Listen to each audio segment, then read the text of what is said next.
Suspension മതിയോ എന്നാണ് ചോദ്യം. സുജയ, സസ്പെൻഷൻ മതിയെന്ന് എങ്ങനെയാ പറയാൻ കഴിയുക? കാരണം കോൺഗ്രസിൽ നിന്ന് സസ്പെൻഡ് ചെയ്ത ഒരാൾ കോൺഗ്രസ് ലേബലിൽ MLA ആയി തുടരുകയാണ്.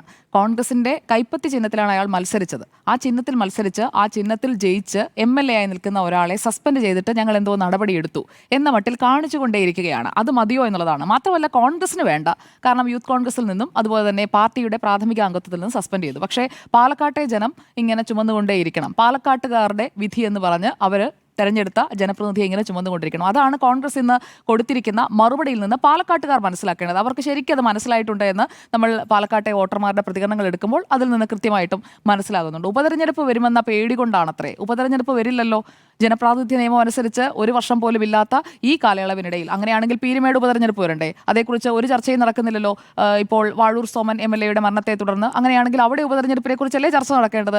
ഒരു ചർച്ചയുമില്ലല്ലോ. പിന്നെയാണോ പാലക്കാട് ഉപതെരഞ്ഞെടുപ്പ് വരാൻ പോകുന്നത്? അപ്പോൾ അതൊന്നുമല്ല. അതൊക്കെ വെറും വാദത്തിന് വേണ്ടി മാത്രം പറയുകയാണ്. പാർട്ടി പുറത്താക്കിയ ആളുകൾ അല്ലെങ്കിൽ പാർട്ടിക്ക് തെറ്റുപറ്റി അല്ലെങ്കിൽ തെറ്റുകാരനാണ് അയാൾ എന്ന് തോന്നിയിട്ടായിരിക്കുമല്ലോ ഈ നടപടി എടുത്തത്. അല്ലാതെ വെറുതെ ഏതെങ്കിലും ഒരു വാർത്തയുടെ പേരിൽ പുറത്താക്കാനാണെന്നുണ്ടെങ്കിൽ എല്ലാ ദിവസവും ആരെയെങ്കിലുമൊക്കെ ഓരോ പാർട്ടിയും പുറത്താക്കിക്കൊണ്ടിരിക്കണമല്ലോ. ഇതങ്ങനെയല്ല.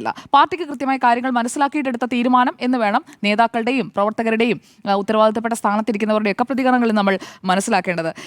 ഇവിടെ ഈ ഒരു വിട്ടുവീഴ്ചയാണ് കോൺഗ്രസ് ചെയ്തിരിക്കുന്നതെന്നാണ് ഞാൻ മനസ്സിലാക്കുന്നത്. അതിൽ വർക്കിംഗ് കമ്മിറ്റിയിൽ ഉള്ള കോൺഗ്രസിന്റെ ഇപ്പോൾ പുതിയ നേതൃത്വത്തിലേക്ക് വന്ന ആളുകളിൽ 2-3 പേർക്ക് നല്ല രീതിയിൽ അതിൽ ഉത്തരവാദിത്തമുണ്ട് എന്ന രീതിയിലുള്ള സൂചനകൾ വരുന്നുമുണ്ട്. അപ്പോൾ ഷാഫി പറമ്പിൽ അല്ലെങ്കിൽ PC വിഷ്ണുനാഥ് ഇവരൊക്കെ രാഹുൽ മാങ്കൂട്ടത്തിലുമായി അടുപ്പമുള്ള ആളുകളായിരിക്കാം. അല്ലെങ്കിൽ രാഹുൽ മാങ്കൂട്ടത്തിനെ എങ്ങനെയെങ്കിലും ഇതിൽ നിന്ന് സേഫ് ഗാർഡ് ചെയ്യണമെന്ന് അവർ നല്ല സുഹൃത്തുക്കളാകുമ്പോൾ അങ്ങനെയൊക്കെ ആഗ്രഹിക്കും. അതിലൊന്നും ഞാൻ അവരിൽ ഒരു തെറ്റ് കാണുന്നില്ല.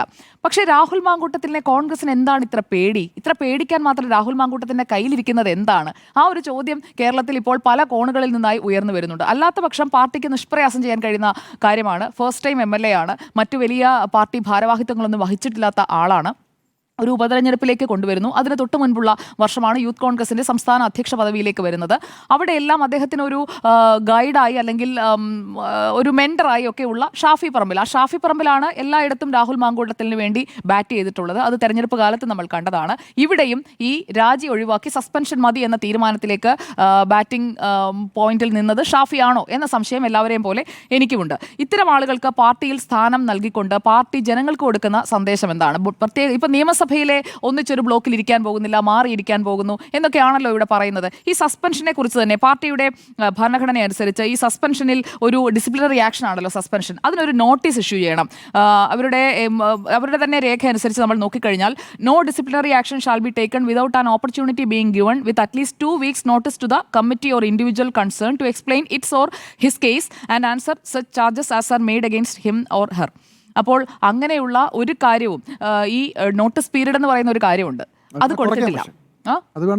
വേണമെങ്കിൽ കുറയ്ക്കാവുന്ന അടുത്ത വരിയിൽ പറയുന്നുണ്ട്. അപ്പോൾ ഇവിടെ പക്ഷേ 72 മണിക്കൂറിനുള്ളിൽ ഒരു നടപടി അങ്ങ് എടുക്കുകയാണ്. ആ നടപടി എടുക്കുമ്പോൾ ഈ നോട്ടീസ് ഇഷ്യൂ ചെയ്യുന്നില്ല. രാഹുൽ മാങ്കൂട്ടത്തിന് പറയാനുള്ളത് കേട്ടോ അല്ലെങ്കിൽ കേൾക്കാൻ തയ്യാറായോ? കേട്ടിട്ടുണ്ടായിരിക്കും, കാരണം കുറേ കാലമായുള്ള കേസാണല്ലോ. നമ്മളിത് പുറത്തേക്ക് വന്നിട്ട് 3 ദിവസമേ ആയുള്ളെങ്കിലും നേരത്തെ തന്നെ ഇതൊക്കെ ചെയ്തിട്ടുണ്ടാകും. മുൻകാല പ്രാബല്യത്തോടെ ഞങ്ങൾ ഈ കാര്യങ്ങൾ പരിശോധിച്ച് വരികയായിരുന്നു, മാധ്യമങ്ങൾ കൂടി പുറത്തുവിട്ടപ്പോൾ ഞങ്ങൾ നടപടിയെടുത്തു എന്ന് വേണമെങ്കിൽ പറയാം. പക്ഷേ ഇവിടെ നോട്ടീസ് പോലും ഇഷ്യൂ ചെയ്തെങ്കിൽ അങ്ങനെയാണ് സസ്പെൻഡ് ചെയ്യുന്നത് എന്തിനാ സാറേ? നടപടി എടുക്കുന്നത് എന്തിനാണ്? പരാതിയില്ലല്ലോ. അല്ല, രാഹുൽ അങ്ങനെയല്ല. ജനങ്ങൾ തെരഞ്ഞെടുത്ത ഒരു MLA അല്ലേ? ആ MLA പുറത്താക്കിയതിൽ എനിക്ക് എതിർപ്പുണ്ട്. എന്തിനാണ് സസ്പെൻഡ് ചെയ്തത് രാഹുൽ മാങ്കൂട്ടത്തിനെ? ഒരു നോട്ടീസ് പോലും ഇഷ്യൂ ചെയ്യാതെ ജനങ്ങൾ തെരഞ്ഞെടുത്ത ഒരു MLA സസ്പെൻഡ് ചെയ്തത് എന്തിനാണ്? കോൺഗ്രസ് പാർട്ടി ആ കാരണം പറയണം ജനങ്ങളോട്.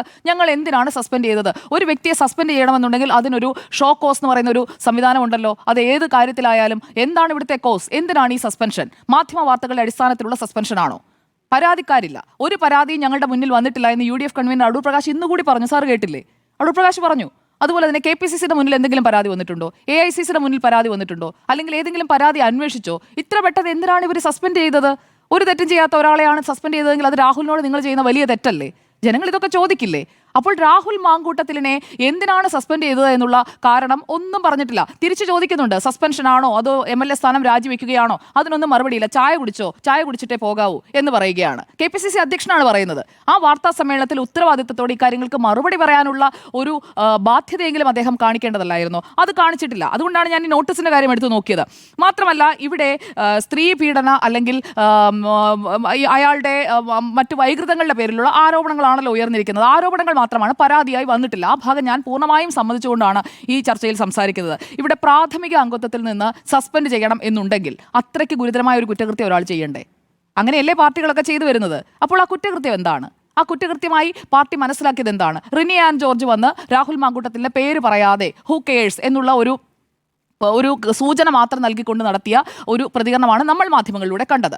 പിന്നെ അവന്തികയാണ് ആകെ രാഹുൽ മാങ്കൂട്ടത്തിൻ്റെ പേര് പറഞ്ഞത്, ആ ഓഡിയോ കോളുകളുടെയൊക്കെ ഡീറ്റെയിൽസ് കാണിച്ചത്. അവന്തികയെ രാഹുൽ ഡിസോൺ ചെയ്തു. അങ്ങനെയല്ല, എനിക്ക് ഓഡിയോ റെക്കോർഡ് അയച്ചു തന്ന ആളാണ് എന്ന് പറഞ്ഞ് അവരുടെ ക്രെഡിബിലിറ്റിയെ ക്വസ്റ്റ്യൻ ചെയ്യുന്നു. മറ്റ് രണ്ട് കാര്യങ്ങളിലും രാഹുൽ ഒന്നും മിണ്ടിയിട്ടില്ല. അപ്പോൾ പാർട്ടി എന്താണ് പരിഗണിച്ചത്? റിനിയാണോ, അവന്തികയാണോ, അതോ മാധ്യമങ്ങളിൽ വന്ന നമ്മളടക്കം പുറത്തുവിട്ട ശബ്ദരേഖയാണോ? ഏത് കാര്യത്തിന്റെ പേരിലാണ് രാഹുലിനെതിരെ നടപടിയെടുത്തത്? ഈ സസ്പെൻഷൻ ഒരു നടപടിയാണല്ലോ. അയാൾക്ക് നിയമസഭയിൽ ഈ MLA-മാർക്കൊപ്പം ഇരിക്കാൻ പറ്റില്ല, പാലക്കാട് മണ്ഡലത്തിൽ പോയി പ്രവർത്തകർക്കൊപ്പം പ്രവർത്തിക്കാൻ പറ്റില്ല, ഒരു പരിപാടിയിലും പങ്കെടുക്കാൻ കഴിയാതെ പേരിനൊരു MLA ആയി രാഹുൽ തുടരുന്ന സാഹചര്യത്തിലേക്ക് കൊണ്ടുവരുമ്പോഴേക്കും എന്തിനാണ് ഈ നടപടി? അത് കോൺഗ്രസ് നേതൃത്വം വിശദീകരിക്കണമെന്നേ. അത് ജനങ്ങളോട് പറഞ്ഞിട്ടില്ല. അത് വലിയൊരു തെറ്റ് തന്നെയാണ്. എനിക്കിതിൽ നിന്ന് അങ്ങനെയാണെങ്കിൽ ഒരു കാര്യം മനസ്സിലായത്, അവരിപ്പോൾ ചെയ്ത രണ്ട് കാര്യങ്ങൾ അവരുടെ പ്രാഥമിക അംഗത്വത്തിൽ നിന്ന് സസ്പെൻഡ് ചെയ്തു. രണ്ടാമത്തേത് യൂത്ത് കോൺഗ്രസ് സംസ്ഥാന അധ്യക്ഷ പദവി, അതിൽ നിന്ന് അയാളെ മാറ്റുന്നു. അയാൾ എല്ലാ ഗ്രൂപ്പുകളിൽ നിന്നും ലെഫ്റ്റ് ആയി എന്നൊക്കെയുള്ള വാർത്തകൾ കാണുന്നു. അപ്പോൾ ഇത് രണ്ടെന്ന് പറഞ്ഞു കഴിഞ്ഞാൽ പാർട്ടിക്കുള്ളിലെ പാർട്ടി പ്രവർത്തകരായ സ്ത്രീകളുടെ സുരക്ഷ മുൻനിർത്തിക്കൊണ്ട് ചെയ്ത ഒരു കാര്യമായിട്ടാണ് ഞാൻ മനസ്സിലാക്കുന്നത്. അപ്പോൾ പാലക്കാട്ടെ സ്ത്രീകൾക്ക് സുരക്ഷ വേണ്ടേ കോൺഗ്രസേ?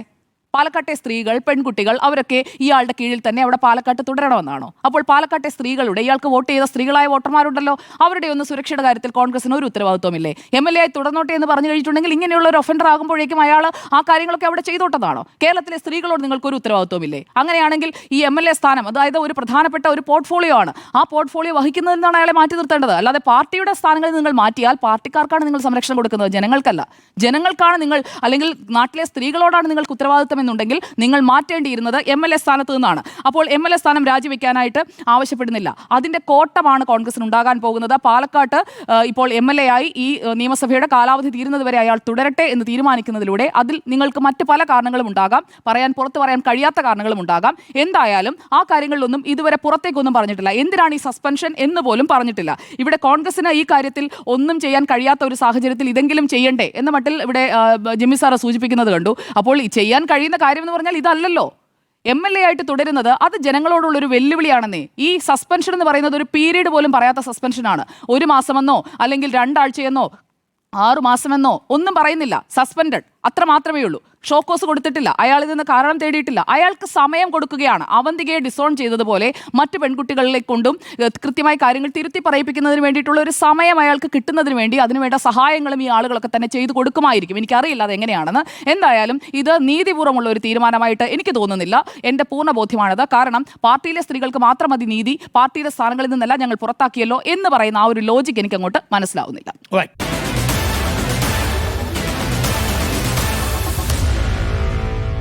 Meet the editors.